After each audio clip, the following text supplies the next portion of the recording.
So to officially welcome us to today, I'd like to now invite up Patrick Hutchinson, Chair of the Steering Group for the Framework.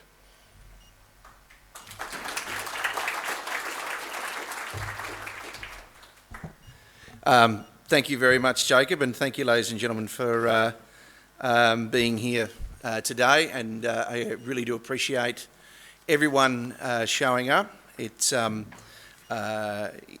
to be, as Jacob pointed out, it's going to be a big day. And you know, we also do encourage interaction, positive and challenging interaction. You know, I think that's going to make what we're doing and how we're doing things a hell of a lot better. Firstly, I'd just like to acknowledge that we are on the lands of the traditional owners, and if there's just wanted to pay our respects to elders past, present and emerging, and any First Nations people that are here today.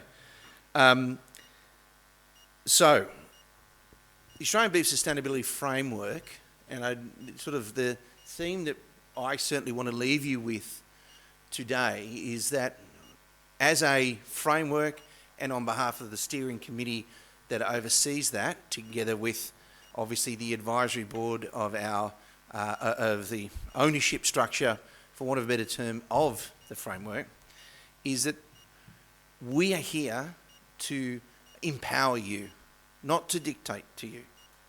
And that's the same to industry and everybody else. So the work that gets done by the diligent individuals that sit around that ABSF table is all about ensuring that we can find ways and better ways and more effective ways and efficient ways to help you through this process. So I'm going to, and you'll be meeting a number of our ABSF steering group members today. They are, as I said, from all walks of life, so to speak, and they are from all different parts of the supply chain for the greatest industry in the world, being the Australian beef industry, be it grass or grain. So I think that we're very fortunate to have them here. I've been the chair of the ABSF steering group for the last few months, since 1st of February, and it has been an absolute and utter pleasure, and I'm really looking forward to having a very good, strong first real financial year which we can really muck in and start to provide that necessary guidance and effective assistance to the industry at large. Then that's why I wanted to be the chair, and that's the vision that we have for the framework. Is very clearly it is about empowering the industry. So in the past there has been a lot of discussion about the ABSF, probably from a more challenging perspective, in a view of that potentially that it's setting metrics that people can't reach, or it's looking to push goals that are unachievable, and we don't have, and I want to make it absolutely clear, we don't have the power to do that, nor are we doing that. We have some tremendous individuals on that group that are providing the necessary direction from the information and the data that we receive on a daily basis in regards to the issues of sustainability within the beef industries, both here in Australia and across the world. And the messages that get sent from all different parts of that supply chain, from production, from feedlot, from transport, from processing, from live export, right through to, and make this very clear, both our customers and our consumers. So, and I think a number of things today we'll talk about is going to be the difference between those and those two. So that's why we've got the structure that we have, and that's why we will continue now to work to, as I said, empower the industry in this area. There are 47 indicators, and you're going to be hearing a lot today in regards to our, firstly, our materiality, how we've stress tested those indicators in order to ensure that we can find out where they sit as far as material impact on our industry, which I'll go through in a second. But more importantly, what we're also about is then looking at that data and saying, what is it that industry needs in order to ensure that we can empower them to move forward? I want to reiterate to you today as well that the ABSF is more than just greenhouse gas, methane and ground cover. There are so much more that we work on. Biosecurity, we work on areas in relation to issues like antimicrobial resistance, moving forward into areas of people and financial sustainability of this industry. So the more that we can talk about that broad remit, rather than just a singular focus, is going to then empower the industry to be able to then see the data and see what is there and how we can work forward with that. All the areas we deem, even if something's highly material or important, they are all important. It is just the way in which that we see its impact on our industry and how best for us to manage that. And that's what we're going to continue to push forward with. So with that, I'd like to then just start to discuss our new materiality assessment and the report that you've all got there that I will just briefly go through. In some ways, as the other members of our steering group might know, I'll struggle through because it is a immensely data-rich area, and I'm more of a blunt instrument than those people who know me. So this is what you, for the past 4 to 5 years, this is what we've been utilising as our materiality assessment, which was completed in early 2021. And you'll be seeing that something, and most of you would be familiar with this assessment, and the 4 key areas, as I said, that we've got there: animal welfare, economic resilience, environmental stewardship, and people and community. And to ensure that we stay well ahead of the challenges that are continually being brought up on a daily, weekly, monthly and annual basis. And looking at the opportunities that are there. Remember, I've talked about we are here to empower. We are not here to dictate. We've undertaken a refreshed assessment over the past 9 months. And once again, I thank my fellow steering group members, our peak industry body observers, as well as obviously our advisory board who have gone through and reviewed this ad nauseum with our dedicated advisory team. So when we're conducting what we now call a double materiality assessment, so when we're identifying emerging risks and opportunities, these are identifying the emerging sustainability risks and opportunities that enable industry to adapt proactively.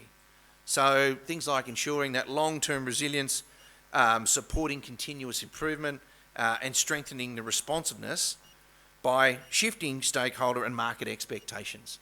So really about us also setting the tone, not letting others set the tone for us in order to ensure that somehow we're always chasing. We've got to be also in the at the forefront. So in doing that, it's also about looking at that effective resource allocation and prioritisation. So that materiality allows us to drive that prioritisation that I spoke about before.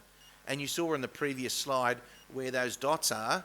That allows us an opportunity to work with our peak industry bodies that sit there as our advisory board and go back to Meat and Livestock Australia, AMPC, and also LiveCorp and the federal and state governments to ensure that we can present forward to say these are areas that need attention and continue to provide empirical data, not just to show what we're doing well, but to also show where we need to the challenges that we need to be looking at and the risks that, as an industry, that we're having to meet.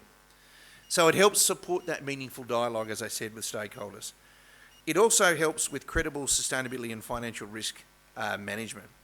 So embedding financial considerations within materiality ensures that we can address regulatory, reputational and market access risks. So we look at some alignment in a number of areas with some of the global standards, GRI, AA1000, to build robust, defensible platform for that reporting.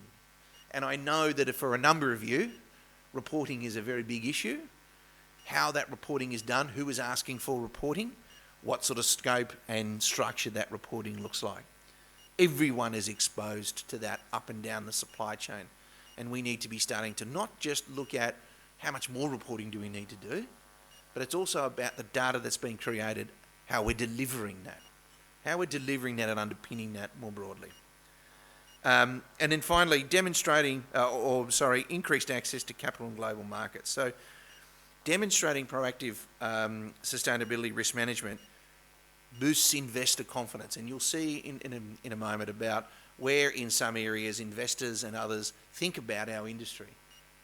We can't shy away from the fact that people do invest in this industry. All right, people have exposure to our industry, including banks, including major corporations and others, including major super funds, etc., and they're all asking questions. Some of those we might think are,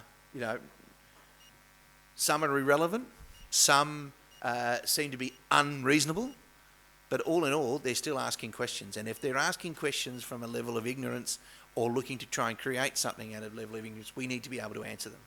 But we can only answer them with empirical data. We cannot be sitting there answering them saying, well, it's the vibe.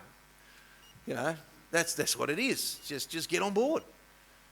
So that's the key areas that we are looking at with our materiality on behalf of industry. So the approach is fairly straightforward. We're reviewing global standards, industry peers, reports, and other key documents, which is what we do around our desktop review. We looked at 31 documents in total across that key parameter. We have direct engagement with internal and external stakeholders within the Australian beef industry, which I'll touch on in a second, but we talked to over 52 individual companies, be they large, medium or small, across our supply chain, all of which created a very strong, statistically viable program. That also included more than half of those being internal, which is being, for want of a better term, us. So that's how we looked at that. We worked with another group that we utilised called our ABSF Consultative Committee. There's over 100 people in that, and we went through that and had got some responses from them. We also undertook an online survey through our value chain. We had over 81 responses to that. That was targeted. It's not just an open thing and hope for the best. It's a very targeted and very well engaged. The material topics we looked at included those key impacts, risks, opportunities. 26 priorities were identified out of that. And then now we're at the process of the confirmation of that final prioritised list within the steering group and the industry forum. So we've all had a look, we've all had a run at it, we've all said what we liked and we didn't like, we've all then gone backwards and forwards, and as I said, it's a credit to the individuals here today from your ABSF steering group, together with the advisors and consultants that we worked with, that allowed us to get to the position that we are. So, as I said, within our stakeholder interviews, we had a very broad mix of people, and that allows us an opportunity to be able to get all of those differing results, and then to be able to view those against the not just the initial questions, but also that material outcome. What are people concerned about? What makes them concerned? But more importantly, can we see trends? Can we see trends in individual areas? And then can we see trends across our supply chain and beyond that supply chain, as I talked about? So the company that we worked with, ERM, collected those insights and represented a wide range of industry groups. And in Appendix 2 of your report, you'll be able to see a list of those interviewed organisations.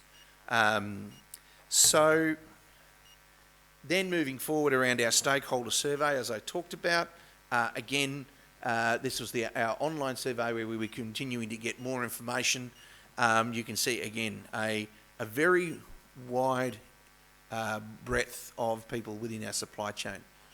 We recognise that the supply chain starts with the producer. Okay, but you can see there that in our interviews, 1/3 of the people that we've spoken to is the production sector. Mind you, then the larger part of the production sector being agricultural corporations, who also then have a number of vertically integrated businesses themselves. But then we're then talking to a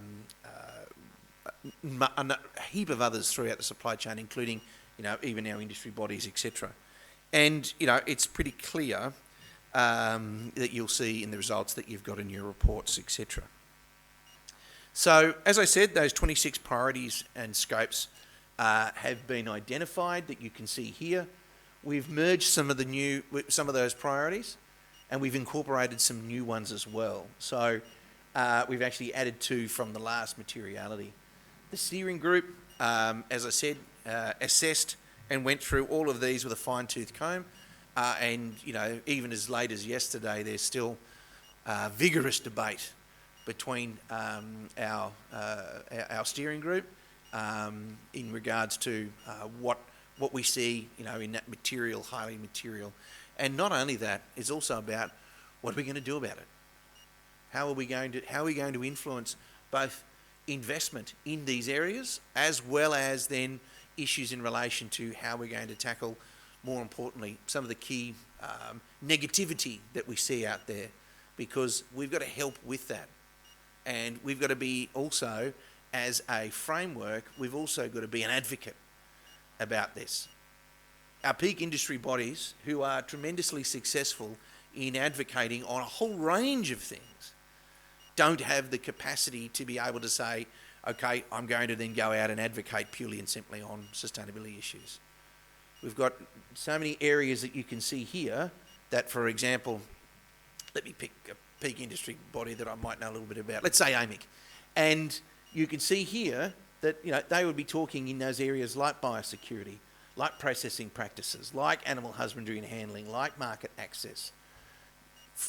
Even to a lesser extent, areas around waste and water and the like. They can't be sitting there saying, oh, well, we can have on everything. That's the assistance, that's the empowerment that the ABSF also provides with this empirical data to ensure that we can help them in be able to achieve those advocacy goals, which then ensures that the ABSF and the framework is achieving its goals as well. So, we are one single giant organism that is working towards a better outcome. So you'll note that traceability across the value chain within economic resilience and feed sourcing within environmental stewardship are 2 new areas that we've added there as well. What we've also done very differently is that we have now enhanced the way materiality is being reviewed. So it ranks now in ranking priorities in 2 key areas, which is financial significance and impact significance. So that's both in your document as well as you can see up here on the screen. So I won't then regurgitate that all to you yet again. But what I will say is, in regards to that financial dependencies, is that those are expressed and assessed against 4 key sector capitals derived from the FAO assessment of agri-food systems. And around that value creation effect, that effects are defined under the integrated reporting framework.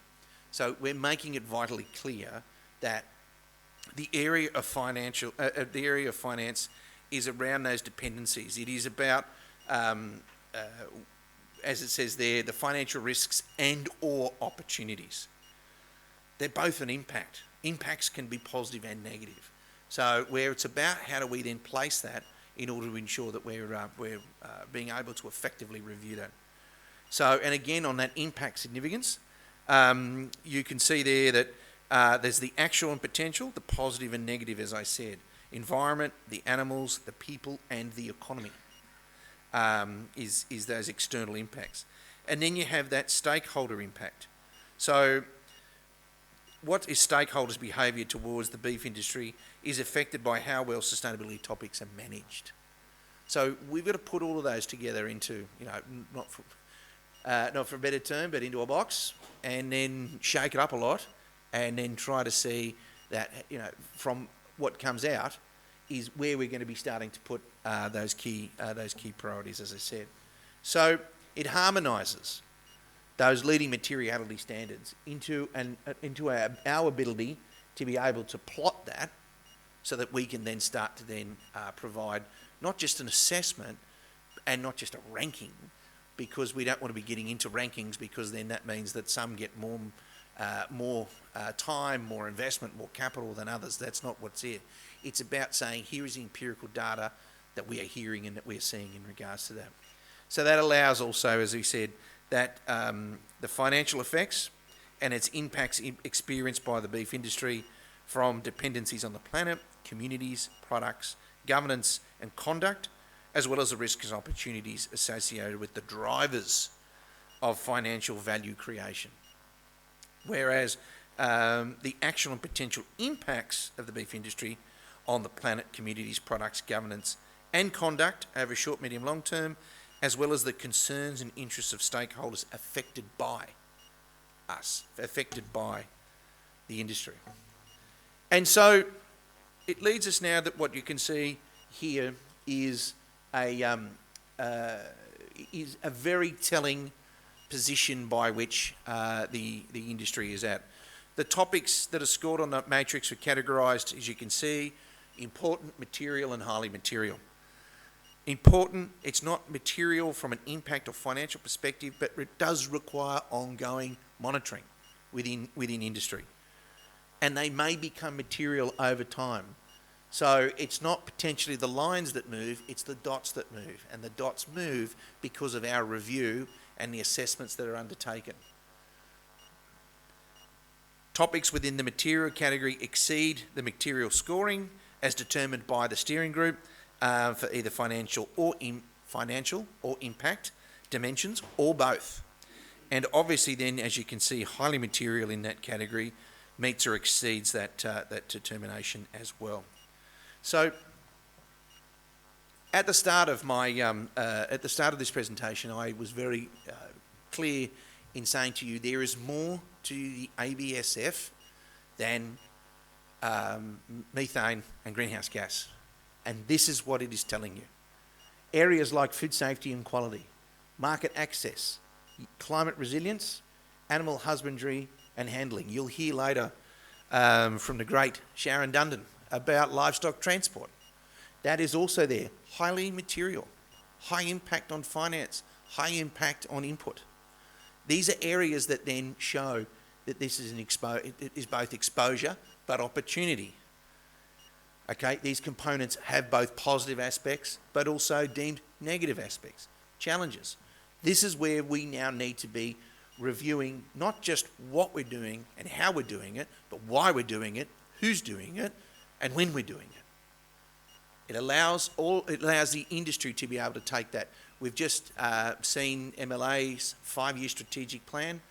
We know that there are already some what are deemed to be contentious areas to that have already been put into the media, and you would have seen MLA MD do his Q&A with John Condon yesterday on Beef Central, and those components are about saying that these are the sorts of areas that sustainability represent and work on.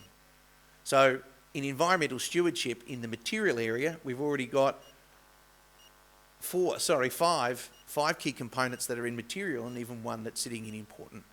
It doesn't mean anything's less or more important. Diversity and inclusion is tremendously important to our industry. But within the impact and the financial, it doesn't mean that we're not doing anything about it. It means that at this time, it is not sitting in the highly material area, which potentially means that the impact and also the financial impact that it could be there. Sitting up there pretty lonely at the top is an area where we know that we all work on a daily, weekly, monthly basis in animal health and welfare. So again, when we're talking about sustainability, we are talking about such a broad remit for this industry. And the framework and the people who sit around that steering group are there working with you tirelessly in order to ensure that not only do we understand the key parameters around this, but we're also then providing the necessary independent advice to allow you the opportunity, to allow industry the opportunity to make its investments, to take up its challenges and to move forward. So with that, I'd like to say once again, welcome. Have a look at the Materiality report as you go through today. You'll see some of those changes and around our indicators. Once again, I'm really looking forward to a whole range of the speakers that are here today. You're going to see, and I want you to remember from here very clearly about this map, and then listening to the speakers that are speaking today, and I want you to keep reflecting back on that to then start to see what industry is doing, how industry is handling it and managing that, and what we're going to look to do into the future.